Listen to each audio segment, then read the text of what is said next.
Celebrating 30 years of phenomenal trend forecasting, 5 times a week, Monday through Friday. Here's Gerald Celente with today's trends in the news.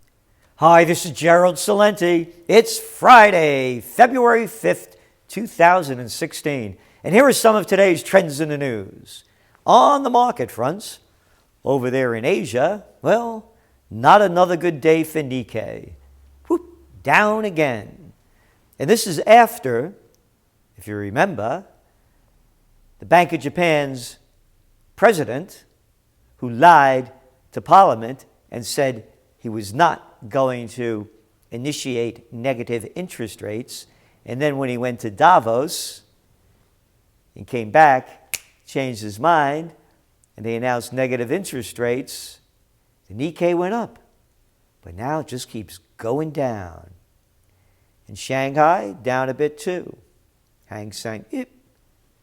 Markets over in Europe, down. And oil. Whoop, oil was way up. Oil was way down. Closed down. Gold. Boom. Bam. Right at the end of the day. Up some $15. And the Dow. Whew, the Dow was way down. Yeah, well over 250 points. First it was up, then it was down. Closed down 211 points. Not very good. U.S. stocks tumbled, with the NASDAQ 100 plunging to its lowest in 5 months, as disappointing earnings sent consumer and technology shares lower. The NASDAQ was down 3.25%.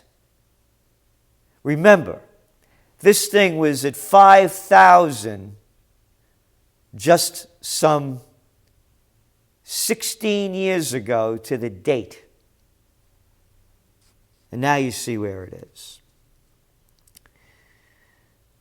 We had I mentioned the Japanese index fell 1.4%. Equities have fallen for 4 of the past 5 weeks, as losses among exporters wiped out gains incurred after the Bank of Japan unexpectedly bolstered monetary stimulus on January 29th.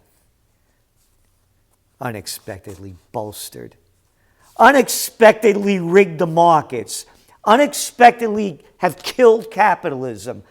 Unexpectedly, or maybe not unexpectedly, because it's been a long trend since the time Jesus Christ beat the money changers out of the temple, it's bankism. It's just more obvious now. And when you read the reports coming out, and they give you, like that one I just read from Bloomberg, not a mention of the job numbers in it. That's right. The job numbers here in the States came out, and they're not good. They were expecting about 190,000 to 200,000 jobs, came in around 151,000. And then you look at all the jobs that were created in retail. How could this be? Retail? Oh, Kohl's stock takes a beating on disappointing holiday results. Oh, that's why they had more retail jobs? Oh, how about all those layoffs in Macy's and Walmart's? Hey, Ralph Lauren posts 40% profit fall for holiday quarter. Yeah, that'll give you some retail jobs.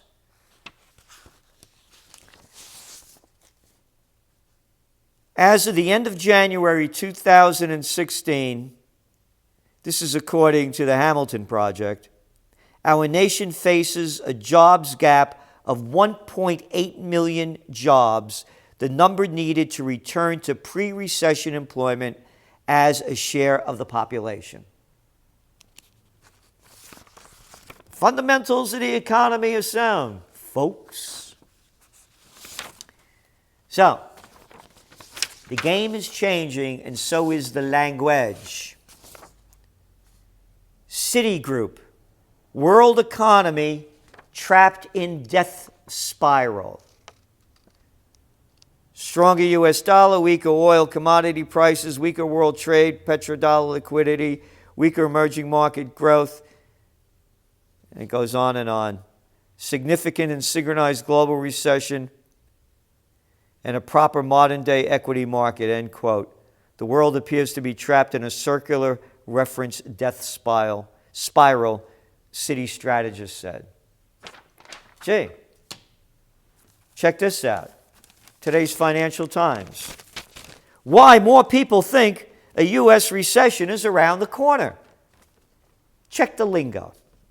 The dollar is falling sharply, while the markets bet ever more confidently that there will be no rate increases from the Federal Reserve in 2016. Driving this situation is a rising belief that the U.S. could be slipping into a recession this year. A possibility that only a few weeks ago was regarded as negligible, writes John Authors. What arrogance! What arrogance! Negligible may be to nimwits, huh? Negligible may be to business media prostitutes who are always trying to jerk the market higher with their bullshit detected. Take precautions.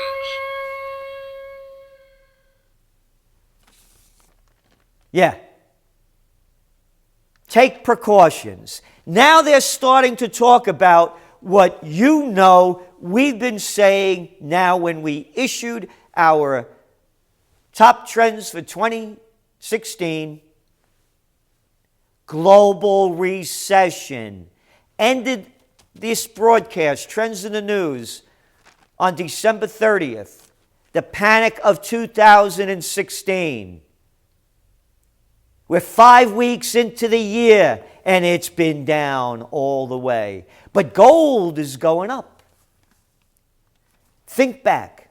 I mentioned this little lying guy over there with the Bank of Japan. After he leaves Davos, he shoves negative interest rates into the system when he said to Parliament, when he lied to Parliament, how do you say lie in Japanese? That he wasn't going to go for negative interest rates. And then remember we had Ray Dalio at Davos, and Draghi. Dalio calling for more stimulus to boost the markets. The biggest hedge fund operator in the world, or right up there, if not the biggest. And then Draghi, the Goldman Sachs cat, who engineered Greece getting into the Euro group when they weren't qualified, when he was with Goldman Sachs, and now the ECB president, after Dalio complains about the soft market need for more stimulus, Draghi comes out and says, hey, I could stimulate. Wait till March. Go back to January 21st, when all this began to happen. And look how gold has gone up from there. Over $70. That's right. Because the people that are watching this, like myself and others, see where it's heading. They're flooding the market with fake money. End of story. Conoco cuts dividend in face of gloomy outlook for oil. Why gloomy outlook? That's pessimism, man. That's the president said. That's pessimism. What gloomy out? Don't be a gloom and doomer, Conoco.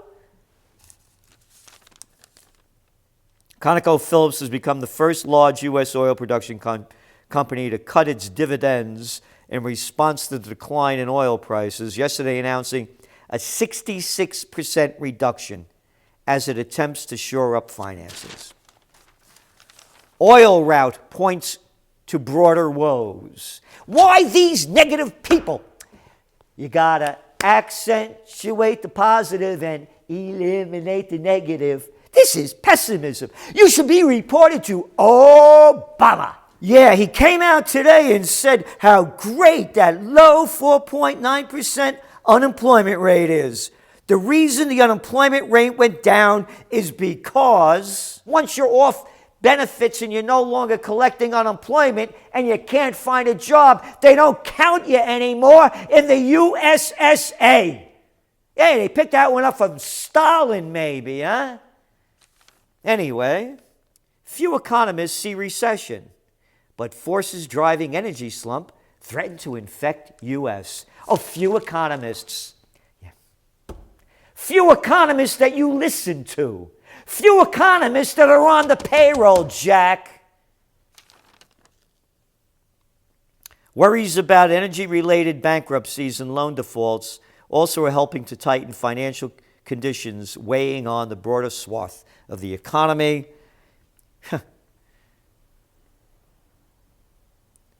Economic gauges already indicate an industrial recession. The Federal Reserve reported this month that its index of industrial production has fallen 1.8% over the year ended December, a drop that has always been accompanied by a recession since the 1970s. They put this fact right at the end. Now, let's see if we could add industrial production, right? That's making things. Duh, right? Yeah. What was the durable good orders down? Well, minus 5.1%. Guess what, folks? When you look at the job numbers that came out, nice little boost in manufacturing. Just like there's a nice little boost in retail. They're making this crap up. These facts that they're pumping out of our system are as phony as the ones coming out of China. And why not, man? You're doing business with the communists. You got a fascist government that robbed us of our rights every time they can, gave us too big to fail, TARP, and every other way to screw us and build up the big guys. Yeah, them too big to fails, 40% bigger. It's perfect. The fascist liars with the communists. It's globalization. Engine maker Cummins hit by slowing truck sales. Engine maker Cummins said its fourth quarter profit plunged 64% due to anemic commodity prices and slower growth in developing markets. I'm mentioning this because they're going to say that the U.S. trade deficit widened in December as a strong dollar and weak global demand continue to weigh on exports. But wait a minute. Obama said he was going to double exports. Well, he lies about everything else. He can lie about that. Take it easy, Celente. Now, wait a minute. Cummins isn't exporting not because the dollar is strong. It's because global demand is weak. The Commerce Department said today the trade gap rose 2.7% to $43.4 billion. November's trade deficit was revised down to $42.2 billion from a previously reported $42. Lackluster global demand and a higher dollar. Yeah. Investors punish Credit Suisse as losses highlight bank sector pain. Wow, son of a gun. Investors have sent U.S. financial stocks down more than 11% just since the beginning of this year. European bank equities nearly down 20%.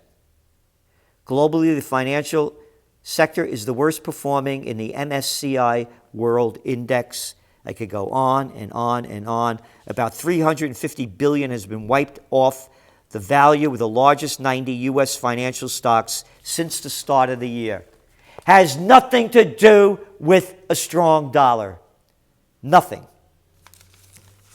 It's a global slowdown. Remember yesterday I read about what the Chinese are buying up everything? Chinese firms chase deals abroad. and how much it's increased already this year? Well, folks, the Chicago Stock Exchange said a Chinese investor group agreed to acquire it. We got wars to fight. We got people to kill. Oh, yeah. It's America. Think I'm kidding? 5 years on, West ponders another Libyan intervention. And the language, Libya's one after another, they're saying, for example, since the fall of dictator Muammar Gaddafi, they have this trouble. Not the fall, the overthrow, the murder. Oh, and talking about murder, Hitler was on with Bernie Sanders. Fraud with fraud, yep. Fraud, whatever they are, you know. Who's that guy? Freud. Frauds. Yeah, it's perfect. Politics. And they're arguing which one is more of a progressive. Both of them. Both Bernie and Hitler. That Gaddafi has to go. And now America's going back. Isn't it wonderful? So the markets are in turmoil. Panic's setting in. Gold prices are going up. Remember what I said yesterday. Gold has to go over 1,200, stay there for a while and move higher. When it goes over 1,400, I say it's going to hit the 2,000 mark again. We'll get right near it. Didn't hit it quite the last time. It got very close. This time it's going to hit it and go over. The panic is on. This is Gerald Celente, and that's some of today's Trends in the News.